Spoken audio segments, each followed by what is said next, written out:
Radio Sport. Radio Sport.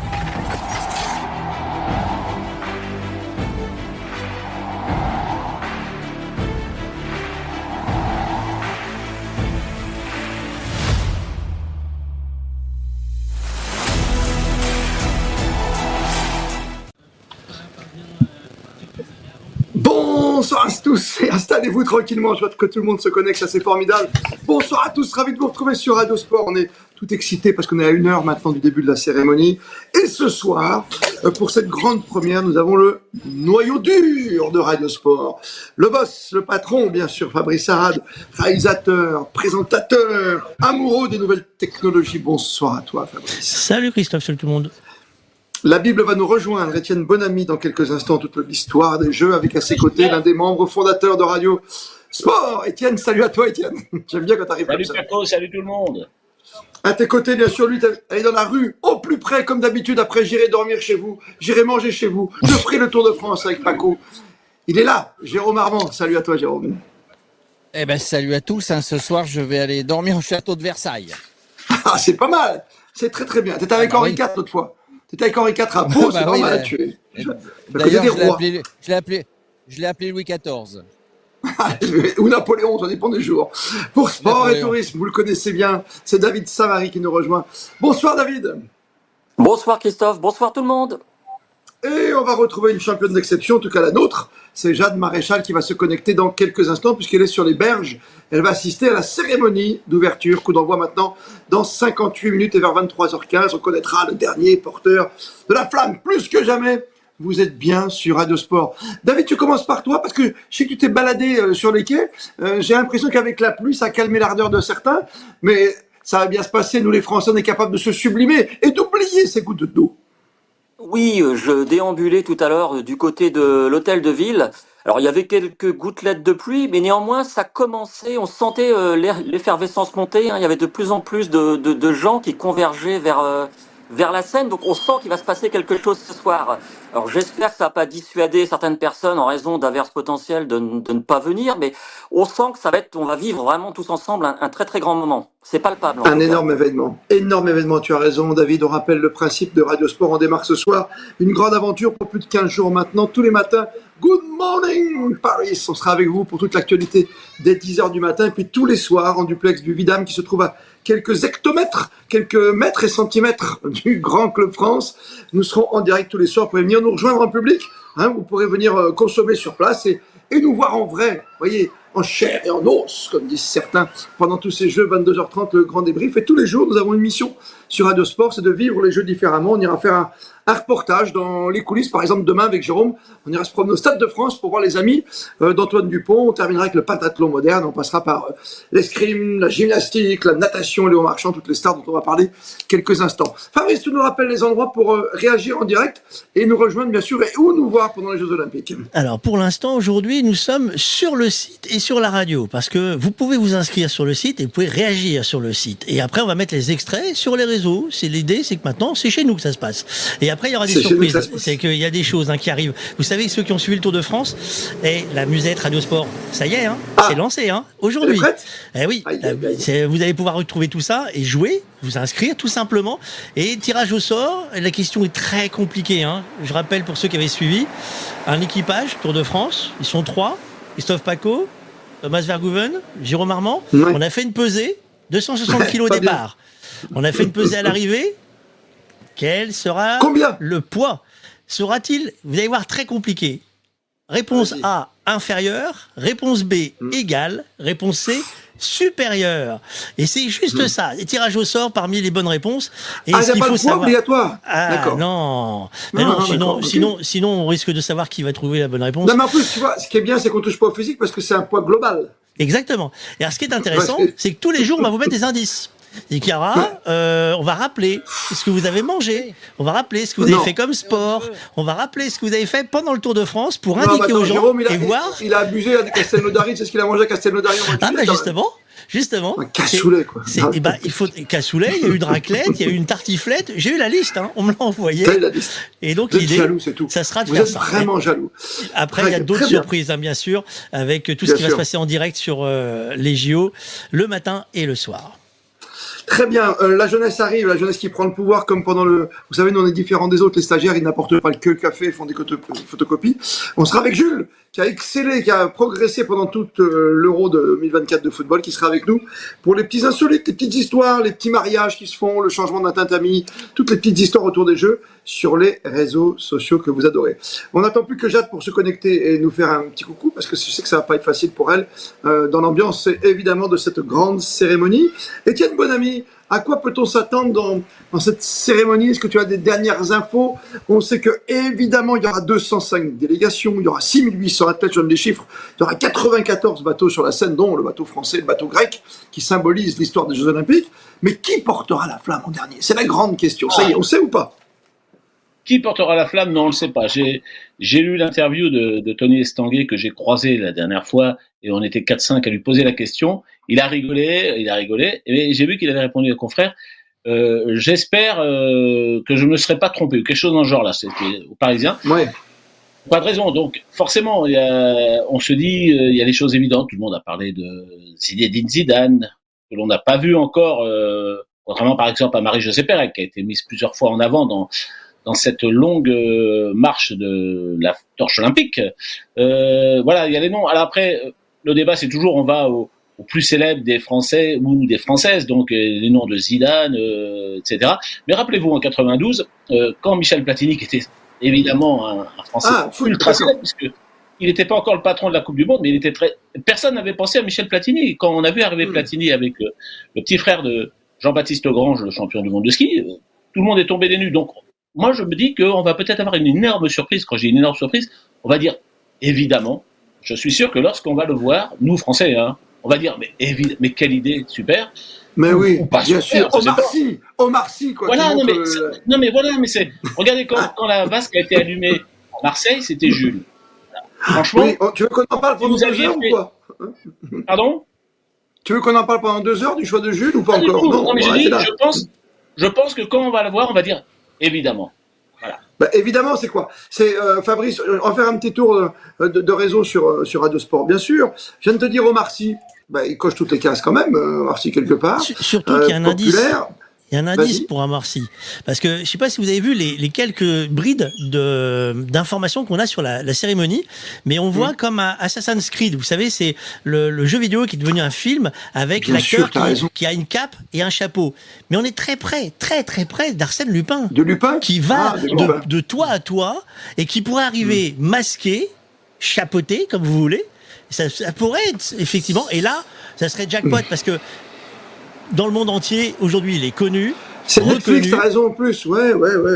Mais c'est pas le seul. Non, mais tu vois, ça a tellement changé. Par exemple, il y a un film qui est sorti, je regardais Bérénice Bejo l'autre jour dans une émission de télévision, et t'as raison sur Requin, par exemple, qui va dans la Seine. Nous, les Français, on n'a pas aimé du tout, visiblement, mais dans le monde entier, c'est connu. Pourquoi pas? Omar Sy, tu as dit Thomas Pesquet pour certains, en sportif Marie-Jo, Zizou, et pourquoi pas celui qui est en vacances 15 jours pile, et qui peut être rentré aujourd'hui à Paris, qui le favori de Jérôme Armand, Kylian Mbappé. Ça te va, toi, Jérôme Armand? Ah bah non. Non. Ah non, non, parce qu'il est parti au ça me va Real. pas du tout. Ah oui. Mais non, il est parti au Real. Bon, voilà. Ouais, d'accord. Et, Ok. David Savary, David Savary, lui, il sait. Attends, David, il sait, je suis sûr, parce qu'il s'est promené sur les quais, il a vu la cape de Marcy ou quelque chose comme ça. Vas-y. Non, David, non, ton non, chrono. je disais juste que j'ai entendu le nom de Jean-Jacques Goldman circuler, donc je sais pas. Ah, tu sais quoi? Je l'ai vu sur une radio Néo-Mohamed, c'est vrai, tu as raison. On l'a prononcé, je crois que c'est Mourad Boudjelal qui en a parlé. Et quelque part, si tu prends le JDD par exemple, tu regardes la personnalité préférée des Français, le number one depuis des années, c'est Gigi. Encore un matin. Mais un matin pour rien. Et grand skieur et grand tennisman. Alors, et s'il chantait avec Céline Dion déjà? Il peut chanter avec Céline Dion, lui. Il a fait toutes les chansons. Tu vois ce que je veux dire? Alors, ça peut être la surprise du show. Jean-Jacques n'aime plus chanter depuis très longtemps. Tu sais qu'il n'y avait plus de spectacle parce qu'il ne considérait que sa voix n'était plus. Céline Dion ne peut plus chanter. C'est plus la même raison. Jean-Jacques ne veut plus chanter. Céline ne peut plus chanter. Je sais pas si tu as vu le documentaire, c'est raide quand même ce qui lui arrive. En termes d'apprentissage de cordes vocales et autres. Oui, mais si elle est venue à Paris, comme Lady Gaga, c'est pas pour se cacher. Tu viens pas juste pour. Enfin, Moi, bon, j'étais à Atlanta, hein, pardon, hein, j'aime pas dire moi. Nous étions à Atlanta, et quand Étienne Bonamy et Céline Dion à Atlanta, ça reste un souvenir extraordinaire au niveau de la chanson, tout comme celui qui a allumé la flamme. Ils avaient tout gagné encore une fois les Américains avec Mohamed Ali tremblant. Hein. Exactement. Donc, moi, je vous dis, on va dire évidemment. Évidemment, voilà. C'est évidemment qu'il fallait. Évidemment. Mais évidemment, ni l'un ni Non, l'autre ne sont là. non. Non, ça, c'est triste, mais voilà. Donc, non, mais Goldman qui chante avec Céline Dion, moi, ça me plaît beaucoup dans l'idée. Ah, mais il faut faire un choix, il chante ou il porte la flamme. Enfin, il allume. On peut pas faire les deux. Non, mais moi, je suis pas comme David, je pense pas qu'on donne à Jean-Jacques Goldman la flamme pour l'aliment dernier. Mais j'enregistre ton pronostic. Hein.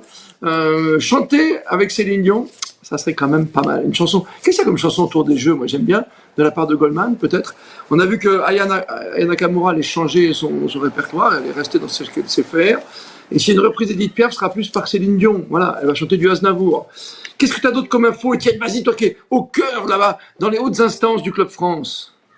Alors, je pense qu'il va être... Moi, je sais que la flamme, on sait qu'elle va être allumée à la base, qu'elle va s'embraser aux Tuileries. Voilà, c'est ce que nous avons dit, notamment pour tous les confrères photographes qui ont été positionnés là-bas. Certainement plus qu'au Trocadéro. C'était un peu, cette semaine, c'était un peu la surprise quand tout le monde disait faut qu'on soit au Trocadéro, la tribune de presse, les photographes. Puis très vite, c'est devenu, ouais, mais ça, c'est quand les bateaux débarquent, c'est quand les chefs d'État sont là, c'est quand il y a les discours. Mais attention, et je pense qu'il va y avoir un système qui va nous embraser la flamme aux Tuileries, parce que d'un seul coup, tous les confrères m'ont dit, mais il faut qu'on soit aux Tuileries ou dans les quais, c'est là que ça va se passer. Et puis moi, je sais que, je ne vais pas mentir, mais je le répète, mais je sais aussi que alors, des gens qui ont assisté aux répétitions et des gens qui sont visiblement bien informés, que beaucoup de choses, c'est David qui le disait tout à l'heure, vont se passer sur les toits et en l'air. Il faudra vraiment avoir la tête en l'air. Ah bah c'est Lupin alors, bah c'est Lupin, il a raison Fabrice, c'est lui qui t'as gagné Fabrice. Ça va sauter de toi en toi, donc... Hier midi, à la sortie du centre de presse, je déjeunais avec quelques amis photographes. Il y en a quelques-uns qui ont réservé des emplacements sur des buildings de Paris, parce qu'ils ont dit, c'est là qu'on va voir ce qui va se passer. Est-ce que tu te souviens, tu dis en train de voler, tu sais, comment s'appelait cet artiste incroyable, je dis un artiste funambule, cet inventeur qui a eu un dramatique accident après, qui avait réussi à voler pour le 14 juillet avec sa petite machine. Parce qu'on a vu des choses géniales, par exemple. Los Angeles en 84, oui, je vois, je cherche son nom. 84, il y a eu Los Angeles, mais il y a récemment, tu sais, celui qui était venu avec il était parti, il avait traversé la Manche. Franck Zapata. Ouais. Allez, Zapata, tu vois, David, ça peut être quelque chose aussi d'intéressant, David, d'avoir cette nouveauté, ça peut travailler aussi pour l'avenir, et c'est un Arsène Lupin qui arriverait en Zapata, c'est pas mal non plus, hein. Ah ouais, ce serait pas mal. Alors si c'est pas lui, ça pourrait bien évidemment être quelqu'un. Oui, comme à Los Angeles, j'ai effectivement en tête cette image à Los Angeles de, je sais plus comment s'appelait cette personne qui avait survolé le stade. C'était incroyable. Donc ça manquerait pas de panache, hein, effectivement, de voir quelqu'un comme ça déambuler dans les airs. Ça serait assez. Étienne, chacun son tour. Oui, Étienne. Pardon, tout à l'heure, Christophe, tu parlais de Yaka Nakamura. Oui, je me rappelle Aya Nakamura. Aya Nakamura, pardon. Il y avait aussi la. Oh, Jaja. Tu dis la chanteuse de Oh, Jaja. Non, mais je me rappelle aussi que l'une des grandes stars noires de la chanson, Grace Jones, avait interprété La vie en rose. Et rappelez-vous, c'était dans un James Bond où elle sautait de la Tour Eiffel en parachute. C'est Grace Jones, hein. C'est Grace Jones. Ouais. Non, mais je sais qu'il avait été question de ça, mais de nuit, c'est impossible. De nuit, c'est impossible. Mais à un moment, il avait été question aussi de faire des choses qui tombent de la Tour Eiffel. On verra bien. Et puis avec les drones aujourd'hui, je me tourne vers le grand spécialiste, parce que tu as fait une émission magnifique sur le Tour de France qui a beaucoup marqué nos auditeurs, nos téléspectateurs, Fabrice. Oui. En quoi sommes-nous les meilleurs? On a Thomas Pesquet, par exemple, qui peut allumer la flamme en étant un peu astronaute, tu vois ce que je veux dire? Pas la Zapata, mais non, mais je délire un peu parce que tout le monde parle, on va reparler des péniches, mais c'est bon, on a compris qu'il y avait des gens qui allaient monter sur des bateaux, il y aura des effets spéciaux tout le long. Mais ce qui nous intéresse, c'est de savoir quand même qui est-ce qui a apporté cette flamme, vu ce qui s'est passé les autres années. On peut pas oublier ce qui s'est passé avec Naomi Osaka, avec le Japon la dernière fois. On n'oublie pas Mohamed Ali, tu n'oublies pas l'Arche de Barcelone. Ça va rester dans l'histoire. Non, oui, mais dis-moi, c'est vrai, tu avais raison, parce que c'est passé juste à côté. Toi qui es sensible à tous ces nouveaux éléments, Qu'est-ce qu'on fait de mieux en France? Quelle est la société qui peut, je sais pas, envisager de, comme quand à l'époque on cherchait un vaccin pour la Covid, est-ce qu'il y a quelqu'un qui est déjà en avance technologiquement sur quelque chose, avec des drones qui arrivent, qui mettent Paris 2024 avec, je sais pas, 2024 drones? Alors les Français, déjà, il faut savoir qu'on est dans les leaders de tout ce qui est imagerie. Tu sais, les dessins animés, les films avec les effets spéciaux, on est dans le monde parmi les meilleurs. Sauf que là, on est en extérieur. On va pas pouvoir faire des choses qui se voient pas par le public. On va pouvoir. Ouais. Là, c'est quand même d'abord un show public, sur place. Donc, ce sont des effets spéciaux dont on est capable de faire des choses énormes. Faut rappeler, le budget, il est énorme, 160 millions, la cérémonie. C'est ça. Donc, on peut faire des choses énormes. Mais il faut se rappeler que la distance est longue. Ça reste 7 km. Ouais, t'as raison. 7 km à imaginer. 7 km 6 km. Ouais. Ou 6 km 700. L'un des deux. Choisissez. C'est 4 heures de cérémonie quasiment. Donc, il faut quand même tenir en haleine tout le long. Il faut rappeler que, déjà dans un stade, je ne sais pas si tu te souviens, c'est long de faire démarrer tout le monde. C'est insupportable. C'est insupportable. Et après, c'est. Ouais. Oui, okay, une par une. Ça peut être très long. En plus, c'est par ordre alphabétique. Donc, quand tu arrives. Avant, il y a Tchécoslovaquie, il y a 2 pays. Donc, non, alors là, on peut imaginer, comme ils ont le temps de citer chaque bateau dans une zone très précise et de faire des tableaux évolutifs. Et il va y avoir. Sur un stade classique, on a 120 caméras qui tournent. 120 caméras, 120 images disponibles. Cette fois-ci, on en a 3 fois plus. On en a 120 comme d'habitude, les mêmes grosses caméras avec des gens qui vont être derrière pour filmer et autres. Mais tu rajoutes 200 caméras en mode portable, c'est-à-dire type téléphone, type petit drone. Et tu vas ajouter, par-dessus ça, des grues qui sont spécialement posées sur les bateaux. C'est-à-dire des bateaux ont des grues en plus. Donc en fait, ils vont avoir 400 et quelques flux disponibles. Donc ils vont, en termes d'image, mais on en revient, c'est pas sur un même lieu, il y a 6 bornes. Donc il faut quand même que tu n'as pas, en fait dans un stade, tu as 120 caméras autour d'un rond. Donc en fait, tu as la même chose que d'habitude.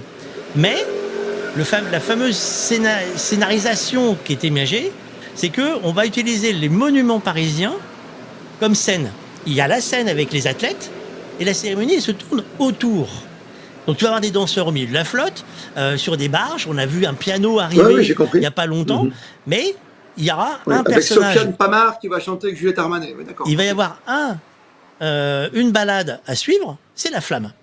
Mais la flamme, rappelle-toi, elle n'est pas le temps de toute la cérémonie. C'est une face. Elle sera où pendant cette cérémonie? C'est ça qu'il faut se poser comme question. Voilà. Ça, on ne sait pas. Alors, est-ce qu'elle peut ressortir de l'eau? Puis je donne la parole à Jérôme et à David pour les monuments qui vont être éclairés.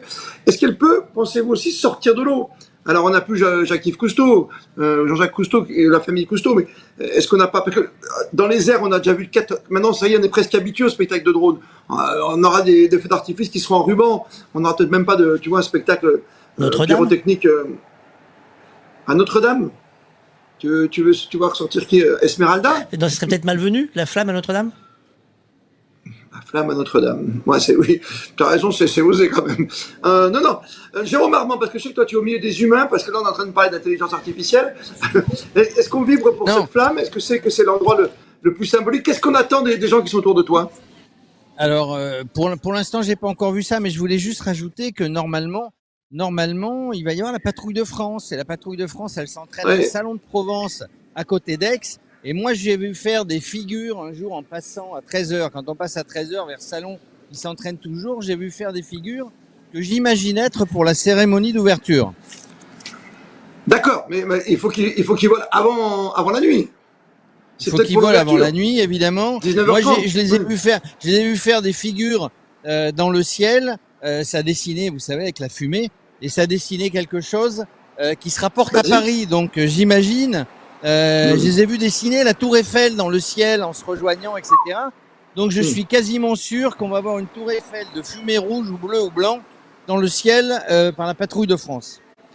Essaie de trouver quelques personnes pour nous donner un peu cette ambiance du côté de Versailles, savoir s'ils vibrent, qu'est-ce qu'ils attendent le plus, la cérémonie, le porteur de flammes ou les médailles. Je vais essayer. Déjà, il y a quelqu'un qui m'a reconnu, alors je vais essayer d'aller le récupérer. Non, tu as encore payé quelqu'un figurez-vous que... Mais non, figurez-vous qu'on me dit, vous êtes bien Radio Sport. Je dis, bah oui, évidemment, il y avait ça sur le micro. Il m'a dit, mais je vous ai suivi pendant tout le Tour de France. Ah bah oui, évidemment. Non, merci. C'est le tonton. c'est tonton Ajustin. Mais le tonton Ajustin, il m'a reconnu là-bas au milieu de toute la foule versaillaise. Ce que je voulais simplement dire, c'est que ici à Versailles, puisqu'il y a des tas d'épreuves qui vont se dérouler à partir de demain, il y a ce qu'on appelle un club 2024, hein, comme il y a dans Paris, comme il y a dans d'autres villes où il y a des épreuves. Donc c'est une fan zone, il y a des animations sportives, il y a une guinguette, là il y a des chaises, il y a un écran derrière moi, je sais pas si vous le voyez derrière. Donc il va y avoir la retransmission. Il va y avoir la retransmission. Il y a une guinguette, il y a il y a du monde qui commence à arriver justement, et ça permet tous les jours de midi à minuit de faire des animations ici. Et sincèrement, Versailles n'est pas une ville qui bouge énormément d'habitude, mais là on commence à avoir du monde qui arrive. Évidemment, la cérémonie va démarrer dans une demi-heure avec des enfants. Pourquoi ? Parce que encore une fois, il y a des jeux, il y a des gonflables, il y a des animations, et tout au long de ces jeux, il va y avoir des animations, et avec des sportifs de haut niveau qui vont passer, qui vont dédicacer, qui vont prendre des photos. Ça va être dans tous ces clubs 2024. Il y en a, je crois, 25 ou 27 dans Paris. Étienne me confirmera. Dans différents endroits. Il y en a à Versailles, il y en a certainement à Châteauroux, là où il y a des épreuves de tir. Enfin, partout où il y a des épreuves, il y en aura à Marseille où il y a des épreuves aussi. Donc voilà, c'est pas les Jeux, c'est les Jeux de Paris évidemment, mais on reste pas à attendre dans les fan zones à regarder les images. On fait des animations comme au Club France avec des démonstrations sportives, tout ce qu'il faut pour intéresser les gens, au sport. C'est bien, tu as raison. On rappelle que les Jeux Olympiques, c'est aussi le sport pour tous, le sport pour monsieur et madame tout le monde. Donc il faut donner à tout le monde l'envie de faire du sport. C'est le cas ici dans le club 2024. Et au moins se bouger pendant 30 minutes par jour, qui est le grand credo du ministère et de notre République. Avant de reparler d'histoire avec la Bible, de reparler de technologie, de revenir sur ce porteur de flammes, c'est une question qui nous enflamme, c'est le cas de le dire. David Savary de Sport et Tourisme avec Laurent Guénat. On vous écoute très souvent depuis qu'on travaille ensemble depuis le rugby. Paris, ça reste quand même l'endroit plus que magique. L'idée d'avoir conçu un show sur la scène, on attend de voir ce que ça va donner bien sûr. Mais c'est Notre-Dame, c'est quel endroit de Paris qui va être le plus attractif? C'est tout au Trocadéro. Quel est l'endroit qui restera dans l'histoire de ces Jeux après cette cérémonie dans un peu plus de 3 heures maintenant? Je crois que d'abord, la grande vedette, on en parle, c'est la Seine, finalement. Parce que c'est elle qui a créé Paris, c'est elle qui l'a nourri, c'est elle qui l'a développé. De Lutèce à la Ville Lumière, c'est la Seine, en fait. Donc c'est elle dont on doit peut-être parler en premier lieu avant d'évoquer les monuments. La Seine, c'est un fleuve emblématique. Ah, j'entends un bruit. C'est les avions, peut-être, du côté de chez Jérôme. J'ai entendu un petit peu d'avions aussi, mais je pense que c'est des avions qui repèrent. Vous savez que depuis 18h30, l'espace aérien est fermé. Donc, il est ouvert à notre armée pour préparer peut-être l'arrivée de la patrouille de France à 19h30 précise. Qui sait, au moment du début de l'ouverture. Parce que voler de nuit, avec les avions, j'y crois pas. Ouais, ça va être difficile. La Seine, dont tu disais, David. Oui, la Seine. Alors, effectivement, la Seine, juste pour dire que c'est un des fleuves les plus courts de France, 777 km. Donc, qui termine sa course dans la Manche, près du Havre. Et c'est également la voie navigable la plus fréquentée de France, avec 21,3 millions de tonnes de marchandises qui y transitent annuellement. Donc, le plus court fleuve, mais avec le plus gros trafic. Donc bien évidemment, tout autour de la Seine, il y a les monuments les plus emblématiques de Paris, à commencer par Notre-Dame, on l'a évoqué, le Louvre, le Pont-Neuf, le Grand Palais, et bien évidemment la Tour Eiffel, qui est le symbole de Paris dans le monde. Si on demande à un étranger de citer un monument de Paris, nul doute que très vite c'est la Tour Eiffel qui va ressortir. La Tour Eiffel, dont on sait qu'elle a été construite en 1889 et qu'elle n'avait pas vocation à rester, parce qu'elle avait été construite pour l'exposition universelle. C'est quand même assez d'ailleurs dingue de se dire qu'elle ne devait pas rester un tel monument quand même, et de se dire qu'aujourd'hui c'est le symbole de Paris. C'est un monument absolument incroyable et un incontournable quand on vient séjourner dans la capitale. Il faut aller et monter à la Tour Eiffel, soit en empruntant les escaliers, soit en empruntant les ascenseurs pour ceux qui ont le plus de difficultés ou qui ont moins de courage, ça dépend. Toi, tu penses que ce soir, ce sera évidemment la Tour Eiffel, il va se passer le le plus de choses. On nous prépare une grande surprise parce que les bateaux, on a bien compris, l'illumination, le bleu, le blanc, le rouge, ce serait un peu partout. C'est à cet endroit-là, comme à Notre-Dame, on peut espérer quelque chose qui va tous nous marquer. Ah oui, incontestablement. Bon, après, il y a le Trocadéro qui est pas loin, hein, qui va être aussi le lieu marquant, puisque c'est de là que seront faits les discours et que la vasque avec la flamme sera allumée. Mais on sait que dans les 12 tableaux, Notre-Dame sera en majesté, que la Tour Eiffel aussi. Donc ça va être visuellement. Alors c'est vrai qu'on peut faire toutes les spéculations possibles.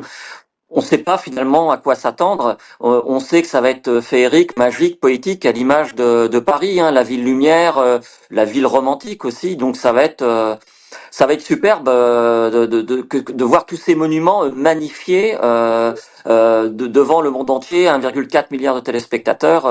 Voilà, ça va être absolument magique. Bon, ce qui nous manque, c'est le soleil quand même. Hein. C'est ce coucher de soleil qu'on aurait entamé un peu façon Tour de France. Là, parce que la pluie qui est annoncée quand même plus fortement vers 21h, 22h. Donc à peu près au moment crucial, tous les chefs d'État seront là, toutes les stars seront là. C'est incroyable parce que de Rennes, encore Paris, hein, aujourd'hui, il ne faut pas l'oublier, qui est une ville plus que lumière et qui sera encore plus que lumière aujourd'hui. C'est pas la première fois, hein, Étienne Bonamy, qu'on retrouve les Jeux à Paris. On rappelle qu'ils ont été créés ici même. Hein. On est la ville, en tout cas, qui a reçu et qui recevra, donc puisqu'on peut dire qui a reçu, puisque les épreuves ont déjà commencé depuis 2 jours, qui a reçu les Jeux Olympiques. Étienne. Alors, c'est pas la France qui a créé, c'est le baron Pierre de Coubertin qui a eu l'idée de recréer un comité olympique qui a décidé de créer les Jeux Olympiques, et donc la première édition a eu lieu à Athènes en 1896. C'est pas le gouvernement français qui a nommé Coubertin pour créer les Jeux. Il y a une petite question. Et les Jeux sont arrivés d'ailleurs très vite à Paris en 1900, ce qui n'avait pas plu à beaucoup de monde d'ailleurs, pensant que justement les Français, parce que c'est à la Sorbonne que la création du comité olympique a été décidée, voulaient s'arroger le droit d'organiser. Il faut savoir qu'à l'époque, les Jeux aussi étaient donnés dans les villes qui organisaient les expositions universelles. 1900, c'est à Paris, 1904, c'est à Saint-Louis, et que, en gros, le show sportif des JO collait déjà à une actualité festive, l'exposition universelle qui avait beaucoup plus de rayonnement que les JO avant. Il faut vraiment attendre après la guerre pour que on se soit débarrassé des expositions universelles et que les Jeux existent par eux-mêmes. À quel moment, Étienne, avant de repartir dans le public à Versailles, à quel moment les Jeux sont devenus aussi télégéniques quelque part, et peut-être c'est l'histoire de l'arrivée de la télévision, peut-être en noir et blanc puis en couleur, hein, j'imagine, et à quel moment la cérémonie d'ouverture a-t-elle pris une telle importance dans les Jeux Olympiques? La première cérémonie d'ouverture, c'est 1908. Ils ont lieu à Londres pour la première fois. Et nous sommes dans le royaume d'Angleterre et la reine a marqué de 2 façons les Jeux. Vraiment la royauté anglaise et britannique. Ils ont souhaité qu'il y ait une parade.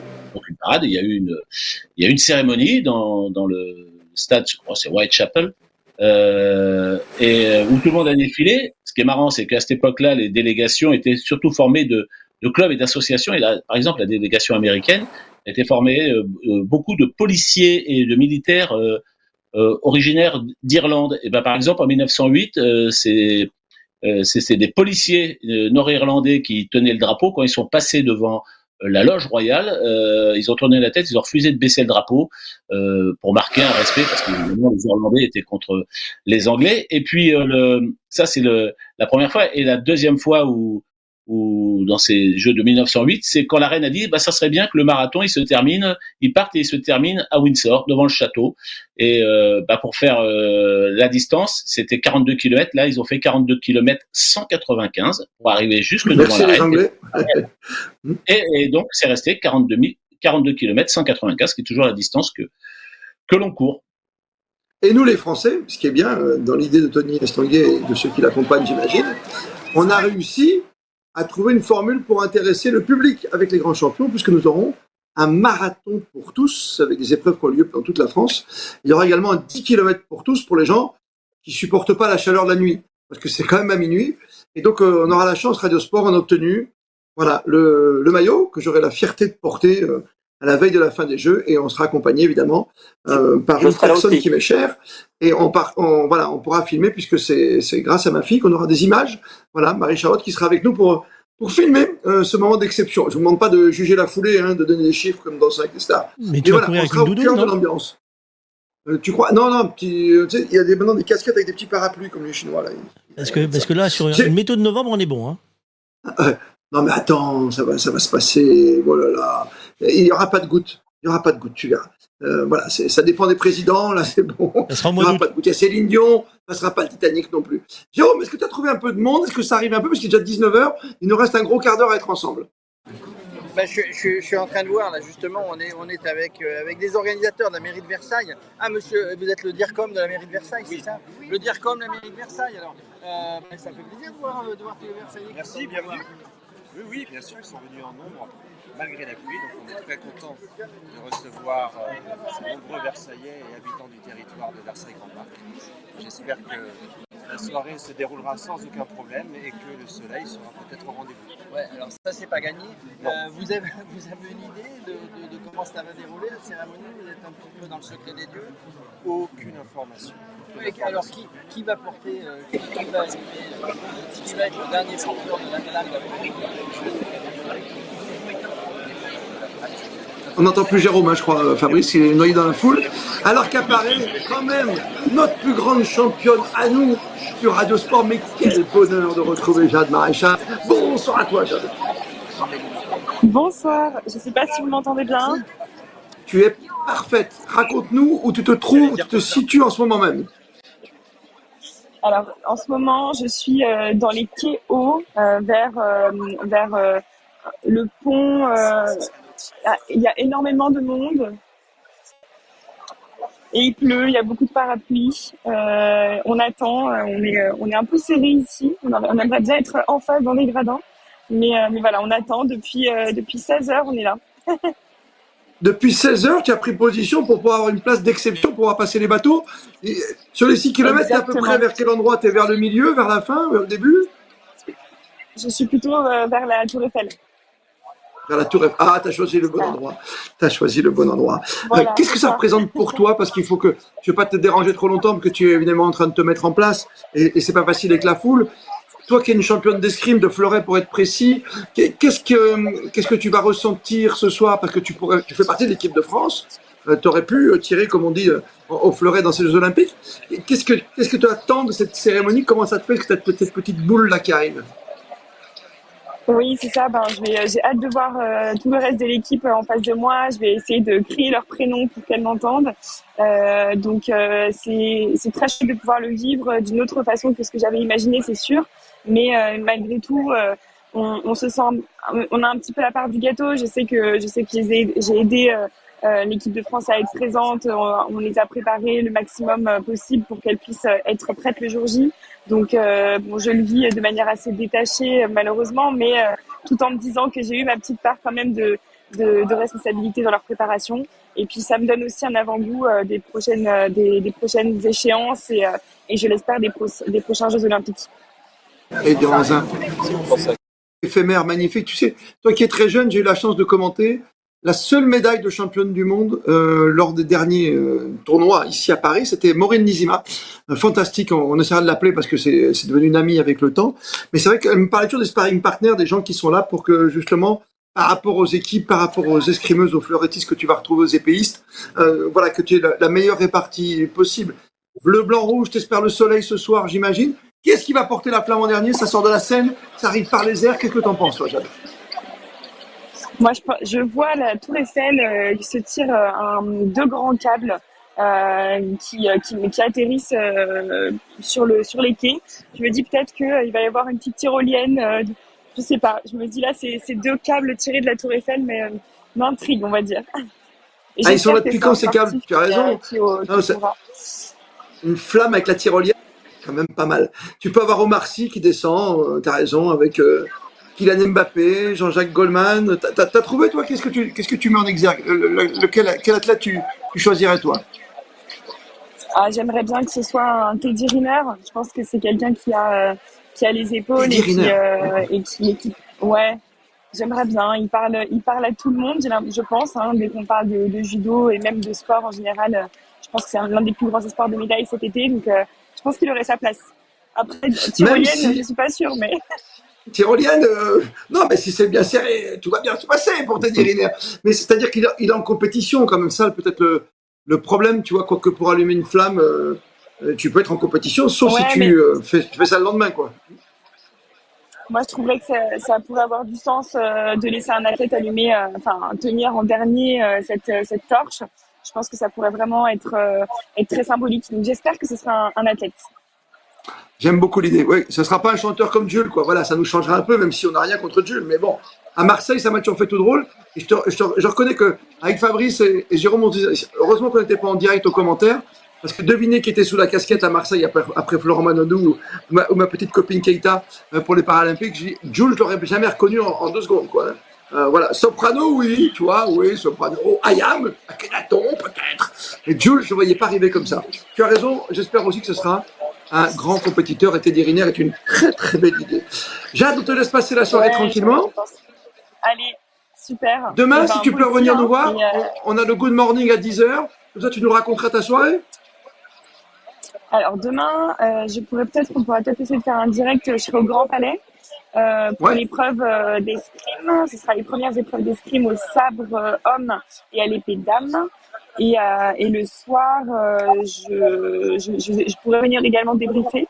Génial. Voilà. Et génial. dimanche, Ce sera notre première. Je serai aussi en direct. Allez. Mais demain matin, c'est bien d'avoir ton ressenti parce que tu as patienté déjà 2-3 heures. Comment ça s'est passé, nous raconter tout ce que tu as vu. Et puis, on fera le bilan de tes pronostics. Ouais, allez, ça marche. Et puis, j'aimerais voir l'escrime avec toi. Je suis invité un soir à l'escrime, donc je viendrai te... Ouais, attends, je te dis quel soir, je te dis tout en direct. Hein. Voilà. La BPCE qui te parraine, parce qu'on peut citer ceux qui parrainent les champions d'exception comme toi, m'a invité non pas à l'escrime, mais à la natation. Donc pas mal, le petit long marchand, on va en parler avec Fabrice dans quelques instants. Autrement, qu'est-ce que j'ai dans ma petite besace pour l'instant? J'ai de l'escrime le 31. Tu me diras si c'est bien. Le 31, le 31 je serai avec toi. Sabre. Ouais. Ok, ça marche. Parfait. Merci à toi d'avoir pris du temps pour nous ce soir. On est content de t'avoir dans l'équipe Radio Sport. Passe une belle soirée. Avec grand plaisir. Belle soirée, bonne cérémonie. Oui, le Grand Palais. Oh, franchement, le Grand Palais, David Savary. Ce Grand Palais, même éphémère, c'est quelque chose. Il y a Petit Palais, il y a Grand Palais. Moi, je me souviens des championnats du monde.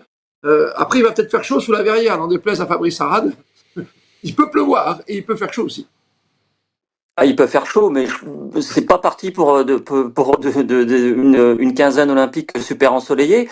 Mais alors, je l'ai pas vu habillé ce Grand Palais décoré en mode escrime, mais ça doit être quelque chose, quoi, que de concourir dans un lieu aussi superbe. C'est vrai que moi j'ai pas reçu d'invitation pour aller voir l'escrime, mais ça va être très très sympa à voir, en effet, ouais. C'est comme ça. Il nous reste une dizaine de minutes, c'est ça, Fabrice. Je regarde avec toi qui réalise l'émission. On va essayer d'avoir aussi l'actualité des réseaux sociaux dans un instant avec Jules, l'un de nos stagiaires de l'été. Jérôme, tu es revenu. Il n'y avait plus beaucoup de son pour l'adjoint au maire de Versailles, malheureusement. Est-ce que tu as retrouvé un peu du son et de ta voix? Je sais pas. Moi, j'ai retrouvé ma voix. Est-ce que vous m'entendez là? Alors, tu es bon, Jérôme. Donc, je me suis éloigné un petit peu parce qu'effectivement, il y a des téléphones de partout. C'est peut-être ma connexion qui n'était pas là. Donc là, tout le monde est en attente. Hein, ça arrive encore. Je suis vraiment étonné. Là, il y a vraiment, c'est bien organisé. Il y a vraiment beaucoup de gens qui arrivent. Les gens ont envie de voir. Oui, vous m'entendez? Ouais, montre-nous un petit peu à quoi ça ressemble la place. Ah voilà, les gens ont envie de voir. Je suis obligé de le faire à l'envers parce que je peux pas tourner la caméra, mais voilà. Donc si il y a du monde ici qui est là, vous voyez derrière moi, il y a un écran, il y a les animations derrière pour les enfants, et donc voilà, tout le monde a envie de le voir et de communier. Voilà, c'est le mot. C'est-à-dire que on n'a pas envie de regarder ça tout seul chez soi, à la maison, même entre potes, à 4-5 potes. On a envie de communier avec les autres habitants de la ville ici, et on a envie de se faire plaisir. Hein. C'est un événement qu'on n'a jamais ou très rarement vécu, une cérémonie d'ouverture des Jeux Olympiques, et on a envie de le regarder tous ensemble autour d'une bonne bière avec modération évidemment. Il y a la guinguette qui est là. Ça va bien se passer. Hein. Ça va bien se passer. Je sais pas si ces gens vont me répondre. Tiens, je m'assois à côté de vous. Dites-moi, vous êtes venu ici parce que c'est plus sympa de voir ça qu'à la maison. Qu'à la maison. Ah bah complètement, oui. On est avec des amis, il y a beaucoup de monde, il y a un super écran, donc non, c'est top. On va passer une bonne soirée. C'est une très bonne soirée. Ouais. Si la pluie reste comme ça, non, mais il va pas pleuvoir. Qui c'est qui va partir? En tout cas, quel est votre souhait pour voir le dernier porteur de la flamme? Alors j'ai pas du tout suivi, je sais pas, quelqu'un... un sportif, un chanteur? Un sportif, pourquoi pas, moi j'aime bien le sport, donc ouais, un sportif, c'est à l'image des JO, donc un sportif. Ouais. Et du coup les JO, là, c'est pour 15 jours. Avec des amis, vous avez pris des places, vous allez voir des épreuves. Je vais aller voir le volley dimanche, la France contre la Serbie, et mercredi Roland Garros, pareil, des matchs, plusieurs matchs. Et le rugby demain? Bah devant la télé, on va regarder. On va regarder. On va essayer de suivre un maximum et on va essayer de rapporter le plus de médailles. Bon ben voilà, on part sur 75 médailles. Oui. Voilà. Ça lui a coûté cher. Ça lui a coûté cher de s'acheter des places, monsieur. Alors justement, on me pose la question là-bas, Christophe Macron. Est-ce que vous avez cassé la tirelire pour pouvoir vous acheter toutes ces places? Ça valait cher? Non, j'ai de la chance, j'ai eu des cadeaux déjà maintenant. Ah bah c'est pas mal, vous n'en avez pas à nous faire aussi? Malheureusement non, mais sinon non, on a pris des choses abordables. Je pense qu'il y a tous les tarifs, donc si on veut vraiment aller les regarder, on peut trouver une place pour Voilà, et Christophe, tu sais que des places, il y en a encore en vente, hein, donc on peut encore, si on a envie de s'en procurer, on peut aller sur le site de la billetterie des JO 2024, on peut encore trouver des places. Comme pour les Jeux paralympiques, que nous n'oublions pas sur Radio Sport, nous serons présents. David, avant la fin de l'émission, on a beaucoup parlé des monuments. Qu'est-ce qui va marcher le plus en gastronomie pendant Paris 2024? On va pas quand même sacrifier au burger. Est-ce qu'on va se battre, nous les Français, avec notre bon vieux sandwich jambon beurre? Bah, ça reste une valeur sûre, le bon sandwich jambon beurre. Non? C'est ce qu'il y a de plus simple, finalement. Tu sais, avec tous les plats du monde entier maintenant. Pardon, j'ai pas entendu. Je dis, avec tous les plats du monde entier que tu peux trouver à Paris, puis c'est une capitale. À ton avis, qu'est-ce que tu vois, les Italiens, tu as le cliché avec les pizzas et les spaghettis, ce que tu veux. Nous, les Français, qu'est-ce qu'on va manger le plus? C'est pas le poulet frites du dimanche, quoi. Bah après, toutes les régions finalement ont leur spécialité. On peut du cassoulet, de la choucroute. Non mais là, à Paris, qu'est-ce qui va marcher le mieux? Ah, à Paris, y a pas un type de gastronomie qui ressort plus particulièrement. Hein. Paris, c'est un peu tous les plats finalement. Là. Il y aura pas, tu vois, pas une saucisse frite. Il n'y aura pas, tu vois, le sandwich, comme je disais, jambon beurre, il y aura beaucoup de burgers, quoi. Oui. Ah bah des sandwichs, il y en aura, hein, c'est ce qu'il y a de moins onéreux et c'est ce qu'il y a de plus pratique à acheter. Après, le burger, c'est vrai qu'il y a de plus en plus de chaînes de burgers.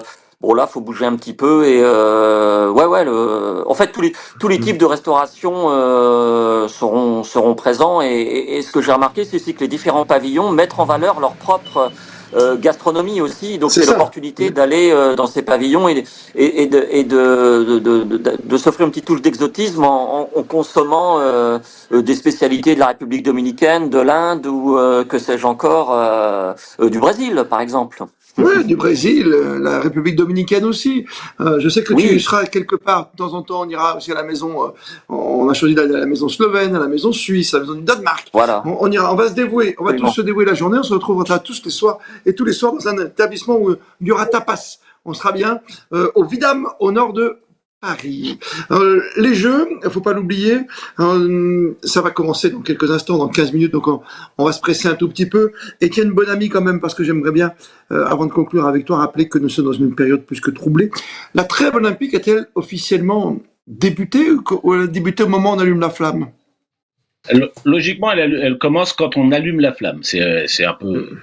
D'ailleurs, généralement, ce sont des mots que soit le président du comité olympique, soit le président ou la présidente ou le chef d'État qui reçoit les Jeux prononce. Donc on le verra. C'est pas dit formellement. On déclare les Jeux ouverts, on déclare pas l'ouverture de la trêve olympique, mais c'est dit dans le discours. C'est comme ça. Dans les discours, parce qu'il y a tout ce défilé, on a compris qu'il va débuter maintenant dans 15 minutes, avec tous ces bateaux, cette délégation avec la France et la Grèce, qui termine ou qui débute déjà, faut-il le rappeler, Étienne? C'est la Grèce qui entame. Et la France est derrière ou tout à la fin?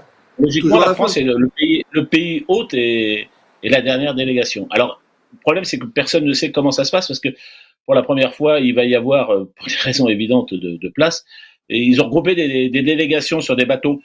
Donc, vous voyez, on va pas voir le sol, un Samoan tout seul ou un gars des îles Kiribati qui traverse tout seul le stade avec son drapeau et un copain derrière. Là, ils vont essayer de faire. Enfin, c'est été annoncé. Donc, ça va peut-être un petit peu bouleverser l'ordre et la vision du défilé des délégations. Oui, je pense à Monaco, parce que j'ai aperçu tout à l'heure le prince Albert et la princesse. Il y a 5 athlètes monégasques, quoi, tu vois. Donc, plus leur délégation, c'est une dizaine de personnes automatiquement. Donc, après ce grand défilé, on passe la Tour Eiffel, on arrive au Trocadéro, on porte la flamme, et les discours sont avant l'allumage de la flamme ou c'est juste après? Oui. La flamme, c'est vraiment le dernier jeu, c'est le dernier geste dans un stade. C'est voilà, une fois qu'on a tout fait, on ouvre les jeux. Qu'est-ce qui va se passer? Vous voyez, tout à l'heure, j'ai pas eu le temps de le dire, mais il y a des gens qui disent que la flamme pourrait être allumée dans plusieurs endroits de Paris en même temps, puisqu'ils nous l'ont répété tout le temps que ça se passait dans le ciel. Est-ce qu'il peut y avoir plusieurs allumeurs de flammes, comme il y a des allumeurs de reverbères dans le Paris des années 1900, plusieurs flammes allumées qui arriveraient, qui se rejoindraient par des câbles, qui seraient portées par des drones, qui arriveraient. Voilà, tout est possible. Ils ont vu très grand, je sais pas qui a dit 60 millions, ils ont vu tellement grand qu'on peut imaginer que le scénario est à cette hauteur. Techniquement, Fabrice, c'est quelque chose de jouable, d'allumer partout et de se regrouper à un endroit et de sortir par les airs ou par la mer. Oui.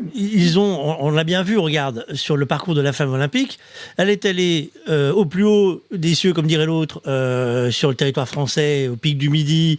Elle a fait les sous-marins, elle est sortie de mer, c'est une première technologique, hein, la flamme olympique qui est sortie avec l'apnéiste. Donc, ils sont capables de faire quasiment ce qu'ils veulent. Le tout, c'est de savoir, esthétiquement parlant, scénographiquement parlant, et que ça reste quelque chose de logique, c'est-à-dire un parcours de la flamme qui vient allumer le chaudron final. Il faut que ça reste quand même quelque chose de logique. Après, le fameux filin dont nous a parlé Jade tout à l'heure, de la Tour Eiffel à la descente, ça vous rappelle pas la flèche dans un sens? Là, on ferait dans l'autre sens. Vous vous rappelez pas que c'est la flamme qui montait comme ça sur un fil de je sais plus quels Jeux Olympiques. Il y a eu plusieurs fois des montées en l'air de la flamme. Donc pourquoi pas? Oui. Après, mais normalement, elle est censée rester au Trocadéro. Elle va pas rester pendant tous les Jeux sur la Tour Eiffel. Tu vois ce que je veux dire? Dans l'autre sens. Elle sera au Tuileries, hein? Tuileries. Aux Tuileries, pardon. Oui, parce que tu sais, c'est comme à Rio, la flamme avait été allumée dans le stade, et après, elle avait été transportée pour le chaudron. Enfin, à l'époque, c'était un truc qui tournait comme ça avec des boules qui tournaient sur elles-mêmes. Elle est transposée là où le public va pouvoir la voir. Et là, sur Trocadéro, ce n'est pas ouvert non-stop au public. Donc c'est pour ça qu'ils vont la mettre aux Tuileries. Fallait-il le rappeler. Jérôme, avant de te laisser tranquille à Versailles, profiter de cette belle soirée, je rappelle qu'on se retrouvera demain, comme tous les matins, à 10h du matin pour Good Morning Paris, toute l'actualité. Puis demain, je donne rendez-vous à tous, à tous les membres fondateurs, à la Dream Team de vraiment de cette plateforme qui est un pure player qui s'appelle Radio Sport, que vous commencez bien à connaître, que vous avez vu sur les routes de France, notamment il n'y a pas si longtemps pendant le Tour de France. On débriefera de cette cérémonie. Et puis le soir, tous les soirs, 22h30, c'est table ouverte, antenne ouverte, en duplex du Vidam qui situe à quelques hectomètres simplement du Club France dans le nord de Paris. Jérôme, photo d'ambiance avant de te laisser tranquille? Voilà, de plus en plus de monde. Je suis vraiment étonné parce que je connais bien Versailles. Je pensais que ça allait être très confidentiel. Non, c'est une vraie réussite. Les Jeux 2024, de plus en plus de monde et beaucoup d'enfants. Hein. Je vous disais tout à l'heure, les gens sont venus regarder ça à plusieurs, vraiment communier tous ensemble. Et il y a les enfants parce qu'il y a des animations, il y a les jeux, mais il y a plein d'enfants. C'est leur premier, c'est certainement leur premier jeu. Les enfants vont être émerveillés comme nous. Tout à l'heure, on disait, on va en voir plein, on va en avoir plein les yeux, on va en avoir plein les jeux. Ton image d'enfant ou d'adulte comme tu l'es aujourd'hui, majeur, vacciné, peut-être, mon cher Jérôme, c'est quoi ton image de cérémonie qui te reste, toi? Moi, la cérémonie qui me reste, j'ai parlé, j'ai fait un post sur LinkedIn, moi c'est Barcelone parce que je les ai vécus de l'intérieur. J'étais élu ici à côté de Versailles, on avait accompagné des athlètes qui étaient en compétition sur Barcelone et la cérémonie, alors vue à la télé, j'étais arrivé après, mais vu à la télé, la cérémonie de Barcelone, moi, m'avait impressionné. J'avais aimé parce que c'est la ferveur espagnole, c'est la fiesta, c'est les tapas, c'est tout ce qu'on veut dans les rues. Et j'avais beaucoup aimé l'ambiance latine, l'ambiance méditerranéenne qu'on connaît bien, évidemment. Et si, señor, si, es la fiesta, hombre. El señor de l'information. J'espère que là, ça va être une cérémonie enjouée, colorée, dynamique, une cérémonie à la française, très méditerranéenne, avec beaucoup de couleurs, avec beaucoup d'ambiance. C'est tout ce que je souhaite. C'est un exploit de faire évidemment cette cérémonie sur la scène. C'est déjà quelque chose de grand. Ce sera géant. En tout cas, c'est quelque chose d'unique. David Savary, toi, ton image des Jeux, qu'est-ce qui te reste gravé à jamais dans tout ce que tu as pu vivre? Ouais. Je pense spontanément à Cathy Freeman. C'était en 2000 à Sydney. J'ai trouvé que c'était vraiment, c'était très très très très émouvant. Je sais pas si vous vous souvenez. Je crois même qu'elle essayait de se retenir pour ne pas pleurer au moment où elle allumait émotionnellement, j'ai trouvé ça vraiment très très fort. Une belle image. Athlète arborigène en Australie, bien sûr, pour représenter sa communauté. C'était un moment très très fort. Étienne, bon ami, je suis sûr que tu es entre Cassius Clay, toi, et quoi d'autre? Cassius Clay, évidemment, c'était mes deuxièmes jeux et c'était quelque chose d'assez exceptionnel à voir. Là aussi, tout le monde s'était dit, évidemment, on était à Atlanta quand même, la cité de Martin Luther King. Et la deuxième, j'hésite entre Londres et Pékin. Pékin, on avait trouvé ça extraordinaire, mais on s'était dit, et les confrères anglais disaient, c'est mort, on pourra pas faire mieux. Et ils ont fait, je trouve, beaucoup plus fort émotionnellement. C'était techniquement top, Pékin, c'était extraordinaire. Mais moi, je me rappelle, évidemment, les images, c'est comme ce soir, le show, il est plus pour la télé que pour le public, pour pas se mentir. On verra moins de choses devant la scène que devant son écran. Mais c'est pas grave. Pas à Londres, par exemple, dans le stade, moi, j'ai souvenir que rien que les petites notes de musique de Mr Bean, c'était génial. Et puis l'idée extraordinaire d'avoir James Bond qui capture la reine, c'est à l'humour à l'anglaise, c'est ça. Voilà, c'est génial. Mais chacun son style. Fabrice, toi, ton image. Je suis d'accord avec toi.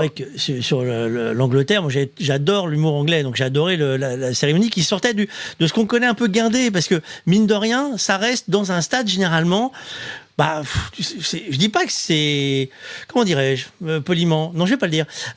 Si tu veux, tu viens, tu t'assois, t'attends. Tu vois tout le monde, fais coucou, et après, t'attends la flamme en fait. Et donc, si tu veux, on a eu des tableaux, je sais pas si tu te rappelles, il y a eu des tableaux avec les aborigènes, il y a eu des tableaux, des tas de choses. C'est magnifique, c'est pas le problème. Sauf que ça reste dans un stade un peu confiné, et les Anglais, là où j'avais trouvé ça très très bon, c'est que tu sortais de ce côté-là, parce que tu avais plusieurs choses qui se passaient au même lieu, et tu pouvais t'accrocher à un détail. Et d'ailleurs, quand on est dans les stades, on n'arrive pas à tout voir. C'est impossible. Si t'as pas le réalisateur qui te dit, tenez, regardez, il se passe ça, tu le vois pas parce qu'il y en a partout. Ouais, c'est toujours magnifique, mais tu as raison, Pékin en technicité, il y a eu des émotions comme à Sydney pour David, c'est vrai, il y a 92, il y a Barcelone, il y a l'Archer qui tire à côté, en plus finalement, mais ça s'allume quand même au niveau de la vasque. Il se passe toujours quelque chose, il y a des moments forts, il y a les discours, il y a les délégations, il y a les habits, qui aura le plus bel habit, alors on va pas faire danser avec les stars non plus, on va pas faire un défilé de mode, mais voilà, il y aura plein de choses. Déjà on a gagné, moi je trouve, par rapport à nos stades, on a réussi, moi je vois le Stade de France, à en faire un très beau stade enfin, avec cette grande piste bleue. Tout ça, Fabrice, pour rappeler que les Jeux ont déjà débuté 48 heures avant. Et aujourd'hui, en revanche, c'était une vraie trêve olympique, puisque personne n'avait le droit de faire de compétition. Mais je crois qu'il n'y a pas de compétition. Non, je dis... rien du tout, normalement rien. Le jour de l'ouverture des Jeux, il n'y a jamais de compétition. Oh. Sauf pour nous.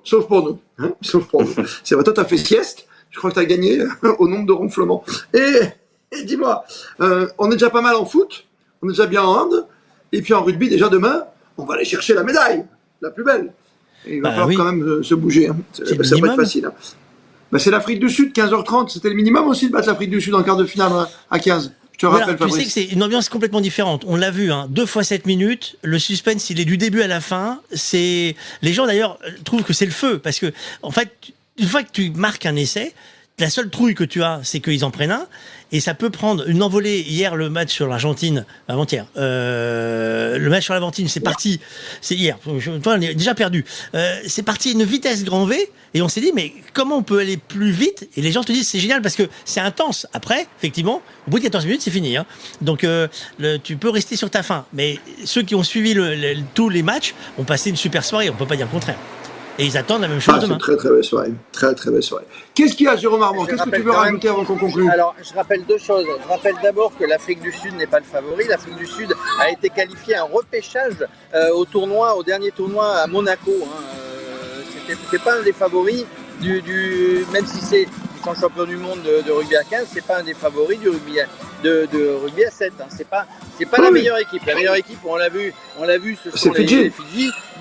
Donc l'idée, c'est quand même de taper l'Afrique du Sud. Et simplement pour la cérémonie, je me demandais si on allait faire revenir le géant Moussa. Vous vous rappelez du géant Moussa qui était en 98, Coupe du Monde 98, qui avait défilé sur les Champs-Élysées avec ses potes. Et je me demandais si le géant Moussa allait ressortir, allait revenir. Voilà. Avec la mascotte Footix, qui a gardé David Savary dans son appartement. Il pourra nous la montrer d'ici quelques instants. Etienne Bonami aussi. Les résultats, donc pour l'instant, on sait qu'en football, on n'est pas trop mal parti chez les garçons. 3-0, qu'on a fait un bon petit 3-2 face à la Colombie hier pour les demoiselles. Ça n'a pas été simple. On mène 3-0, doublé de Katoto, puis derrière, on trempe face au Café de Colombie. En handball, c'est parti gentiment. 31-28 pour la France face à l'Hongrie. Ça déroule. Voilà, on va y arriver. On va y arriver, bien sûr. Le rugby s'est démarré, c'est pareil, on disait de démarrer tout doucettement. On a eu des interrogations, puis Antoine Dupont nous a fait en plus, nous a ramené la petite cerise sur le gâteau de cherry on the cake. Donc demain, 15h30, la demi-finale. Ce sera donc France-Afrique du Sud. Petite finale ou grande finale. Donc nous, on vise la grande finale à 19h45 face aux Fidji ou à l'Australie. Et puis à 19h, la petite finale, mais ça, on ne veut même pas en parler, pour avoir les premières médailles. Je ne vais pas vous demander votre décompte de médailles, hein, mais il y en aura beaucoup pour la France. Voilà, on peut en avoir une centaine, mais si on a déjà une cinquantaine, on sera déjà bien, 50, 60. On verra. On termine, ce sera la tradition avec, il nous reste 3 minutes, avec les réseaux sociaux, toute l'actualité, parce que nous sommes branchés, vous savez, sur Radio Sport sur tous les côtés. Et notre plus beau stagiaire, le plus grand stagiaire qui a son téléphone allumé, c'est Jules, qu'on va retrouver avec grand plaisir. Salut à toi, Jules. Bonjour à tous, est-ce qu'on m'entend bien? T'es parfait, t'es connecté, t'as 3 minutes pour nous raconter ce que t'as vu aujourd'hui sur les réseaux sociaux depuis 48 heures. Qu'est-ce qui t'a marqué? Qu'est-ce qui fait la différence? D'abord, il y avait une image sur le logo des JO qui a été remplacé par des parapluies de couleurs. Je ne sais pas si on a les images. On va essayer de les trouver. Ah bah oui, d'accord, génial. Ah oui, on voit bien les années olympiques, t'as raison. C'est pas mal, bien trouvé. Thierry Dubaclac a trouvé cette inspiration, j'ai trouvé ça très marrant. Et en plus, du coup, dans l'actualité, et sur le moment, vu qu'il pleut en ce moment sur Paris, j'ai trouvé ça très bien trouvé. Très bien, qu'est-ce que tu as vu d'autre? Si, le rappeur Snoop Dogg qui a allumé la flamme. Je ne sais pas si... Attends, parce que tu n'entends pas avec Jérôme. Répète, Jules, parce qu'on t'a perdu. Vas-y. Aussi, le rappeur Snoop Dogg qui a brandi la flamme olympique. Alors, je ne sais pas s'il fallait s'y attendre qu'il allume cette flamme. Cette fois-ci, il n'a pas pris cette flamme pour allumer quelque chose d'autre, mais cette fois-ci, c'était bien pour les JO. Surdoré assorti à cette torche olympique qu'il porte aujourd'hui. Un petit salut à nos téléspectateurs de France Télévisions. C'est en direct, on est à 2 pas du Stade de France. Snoop Dogg, légende du rap américain, 40 millions ça veut dire l'importance aussi écoulés, de cette flamme olympique. C'est nouveau ça, Étienne Bonamy. Étienne, c'est nouveau que les artistes aient envie comme ça de se mettre en scène? Oui, mais c'est souvent arrivé qu'il y ait beaucoup d'artistes demandés à Paris. Alors, il y a des pays qui sont moins friands de ça. Nous, on sait que en France, on aime bien inviter des vedettes internationales. Pourquoi pas? Non, c'est bien. Pourquoi pas? D'accord, on va à Lady Gaga, Céline Dion. Une dernière, parce qu'il est bientôt 19h30. Jules, qu'est-ce que tu as vu de beau également? On a pu voir aussi une petite vanne aller sur Kenji Girac pour le début de ces JO. Une vanne quand même assez osée, mais je trouvais quand même très bien trouvée. Voilà, si on a suivi un peu l'actualité sur Kenji Girac, c'est violent quand même. Ça peut se passer. Je me tire. Oui. Faut l'oser. C'est ça, c'est la jeunesse en action.